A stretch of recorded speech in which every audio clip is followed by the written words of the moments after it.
Dears, आज के video में हम देख रहे हैं कक्षा 9वीं हिंदी के रेमेडियल बुक का सॉल्यूशन। तो ये आपकी विद्यार्थी अभ्यास पुस्तिका के पेज नंबर 87 और 88 पे जो प्रश्न है उनका सॉल्यूशन हम करेंगे, जिसमें एक वाक्य में उत्तर दीजिए वाले प्रश्न है और सत्य असत्य वाले प्रश्न भी है। इसके साथ ही आपके कृतिका के सॉल्यूशन है और इकाई 5 है। यह आपके विद्यार्थी अभ्यास पुस्तिका इकाई 5 कृतिका भाग 1। और इसके जो वैकल्पिक प्रश्न थे इसके पहले वाले वो हमने हल कर लिए थे पिछले वीडियो में। और आज हम एक वाक्य में उत्तर लिखिए और सत्य असत्य लिखिए वाले प्रश्न हल करेंगे। तो शुरू करते हैं। प्रश्न है, एक वाक्य में उत्तर लिखिए। इसका पहला है, साक्ष्य पत्रिका के विशेषांक का नाम क्या है? साक्ष्य पत्रिका के विशेषांक का नाम क्या है? तो इसका उत्तर होगा, साक्ष्य पत्रिका के विशेषांक का नाम नदियों की आग है। साक्ष्य पत्रिका के विशेषांक का नाम नदियों की आग है।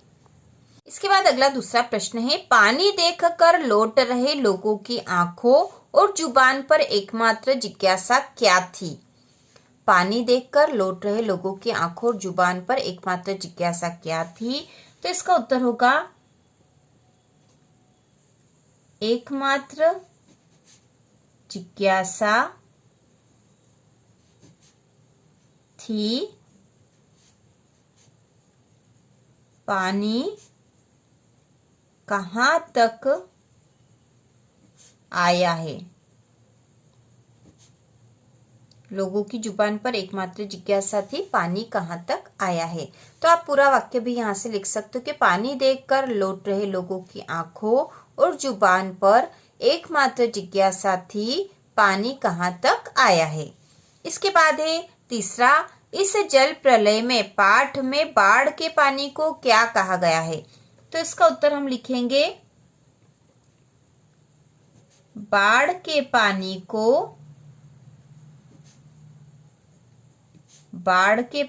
को मृत्यु का तरल दूत, मृत्यु का तरल दूत कहा गया है।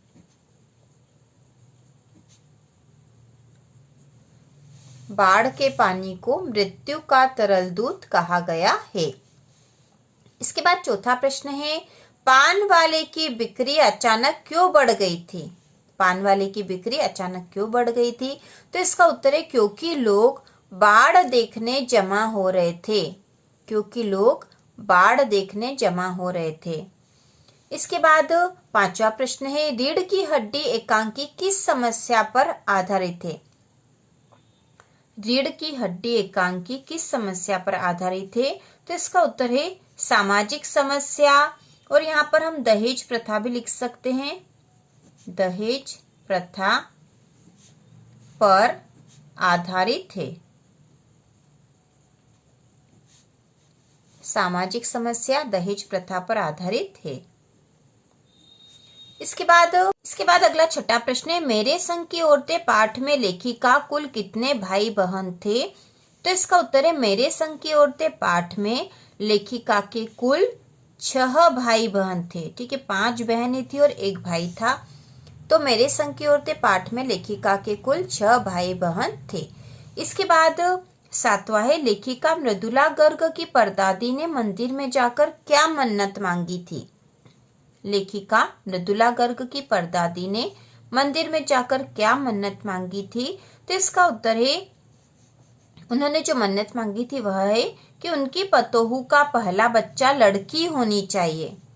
उन्होंने मन्नत मांगी थी कि उनकी पतोहू का पहला बच्चा लड़की होनी चाहिए।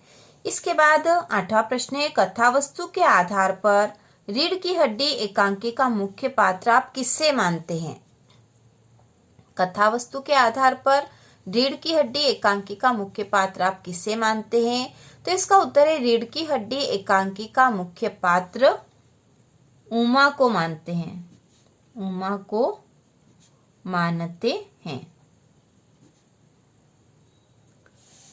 रीढ़ की हड्डी एकांकी का मुख्य पात्र उमा को मानते हैं। इसके बाद 9वां है, रीढ़ की हड्डी एकांकी के रचनाकार का नाम लिखिए। तो रीढ़ की हड्डी एकांकी के रचनाकार है जगदीश चंद्र माथुर।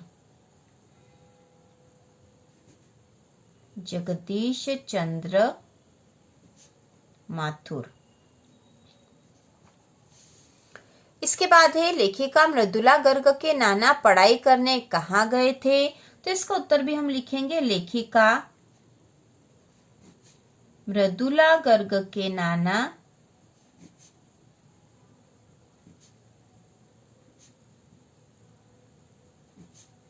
पढ़ाई करने विलायत गए थे।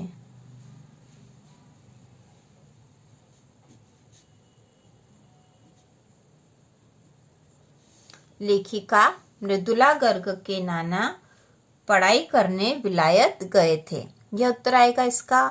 इसके बाद जो अगले प्रश्न है वह है सत्य असत्य लिखिए, तो इसमें हम सत्य असत्य लिखेंगे।